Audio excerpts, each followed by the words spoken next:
سلام دوستان خوبم. امیدوارم که حالتون خوب باشه. دکتر فرشه هستم و این ویدیو مخاطبمون خانم ها هستن.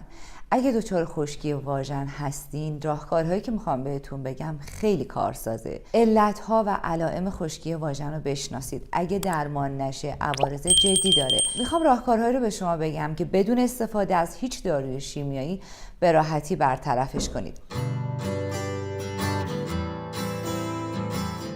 اگه موقع رابطه درد داریم، تکرار ادرار داریم، دچار انواع عفونت‌ها و قارچ‌ها میشین، سوزش دارین، بدونین که دچار خشکی واژن هستین.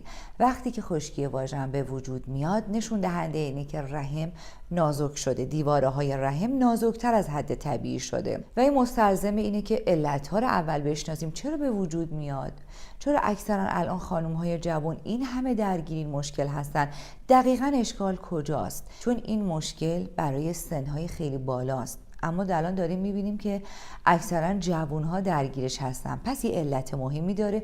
پس علت‌ها مهم هستن بررسی کنیم و راهکارهایی که به راحتی درمان میکنه. پایین بودن سطح استروژن باعث میشه که خشکی واژن به وجود بیاد و رحم خیلی نازک بشه و الان به خاطر تغذیه نادرست، دریافت کردن آنتی بیوتیک از طریق مواد غذایی، استفاده از مواد غذایی که هورمونی هست، استفاده از مرغ و ماهی‌هایی که پرورشی هستن و غذاهایی که حاوی مواد نگهدارنده هستن و کسانی که حجم بیشتر غذاهاشون غذاهای سرخ شده و بی‌کیفیته و ارزش غذایی خاصی نداره، معمولا این افراد دچار خشکی واژن میشن. بیماری داشتیم که تو فست فودی کار میکرد و چون روزی یک وعده داشت غذای فست فود میخورد، دچار خشکی واژن شدید بود و حتی 1% احتمال نمیداده که میتونه به خاطر این دلیل باشه. چند تا راهکار موضعی بهشون گفتیم و گفتیم دیگه غذای فست فودی استفاده نکن. به همین راحتی برطرف شد. پس سرخ کردنی میتونه یکی از علتهای اصلی خشکی واژن باشه و یکی از درمانهای قطعی هم پرهیز از انواع سرخ کردنی هاست، چون بدن رو دهیدراته میکنه و بدن به مرور زمان چربی های مناسب خودش از دست میده. ممکنه یک فردی چاق باشه، به اندازه کافی چربی داشته باشه، اما اون چربی مفید رو نداشته باشه که در این صورت بدن دهیدراته میشه و خشکی واژن به وجود میاد. حتما باید خشکی واژن رو جدی گرفت و درمان کرد. چرا؟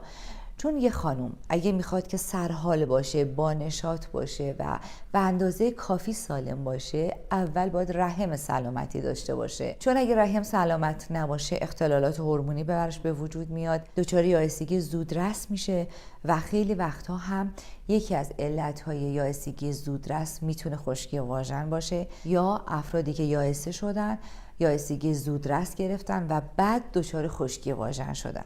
یکی از علتهای خیلی مهم استفاده از کاندوم هست. کسانی که به افراط دارن از این روش جلوگیری استفاده میکنن معمولا دچار این مشکل میشن. بریم درمانها رو بررسی کنیم. در ابتدا حذف ممنوعات غذایی درمان رو سریع میکنه. یعنی میانبرترین راه برای درمان بیماری ها رعایت کردن ممنوعات غذایی، پرهیز از همه قندهای شیمیایی، سرخ کردنی ها، نوشابه، نوشیدنی های گازدار، آب کلردار و مواد غذایی که حاوی مواد نگهدارنده و انواع اسانس ها و مواد شیمیایی هستند.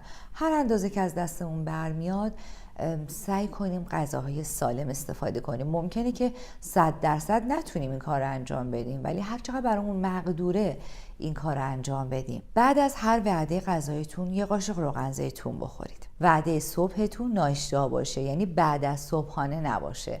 صبح ناشتا 2 قاشق یا 1 قاشق غذاخوری روغن زیتون بکر رو به همراه نصف لیمو ترش با هم مخلوط کنید و اول صبح میل کنید.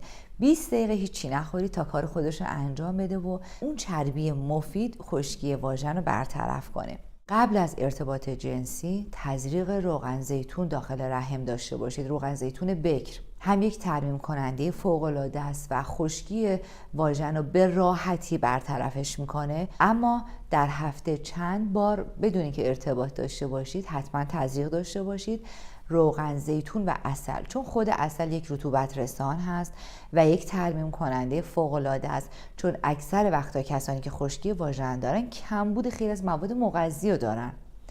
و وقتی که به صورت خوراکی دارن روغن زیتون استفاده میکنن، نکتار انواع میوه ها رو استفاده میکنن و موضعی هم دارن درست انجام میدن، نتیجه 100% هستش. منظورم این نیست که برید سوپرمارکت و عسل صنعتی یا عسل مرده بخرید.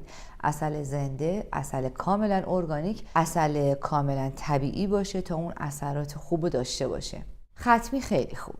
ختمی جزو این گیاهانی هست که هم ضد عفونی کننده است و هم طبع سردی داره و خشکی واژن رو برطرف میکنه. میتونید در هفته 1-2 بار داخل جوشونده یا دم کرده ختمی سفید بشینید یا هر نوع ختمی که داشته باشید مشکلی نیستش. میتونید ختمی رو دم کنید داخل یک کتری تقریبا بزرگ آب جوش، بعد صافش کنید و مقداری هم بهش آب دیگه اضافه کنید و داخلش بشینید. هم ضد عفونی میکنه، هم ترمیم کننده است و همین که ضخامت خوبی به رحم میده. بومادران هم فوق العاده است دوستان، هم باید بخورین و هم داخلش بشینید. مثل ختمی بجوشونید، بریزین داخل لگن و بعد داخلش بشینید. روزی هم 1-2 تا فنجان دم کرده بومادران بخورید. خیلی خیلی کمک کننده است. خود بومادران چون یک ضد عفونی کننده قویه، ما داریم هم ضد عفونی کننده به شما میدیم و هم ترمیم کننده که 2 منظوره براتون کار کنه. شکرگزار نعمت‌های خداوند باشیم. خدا نگهدار.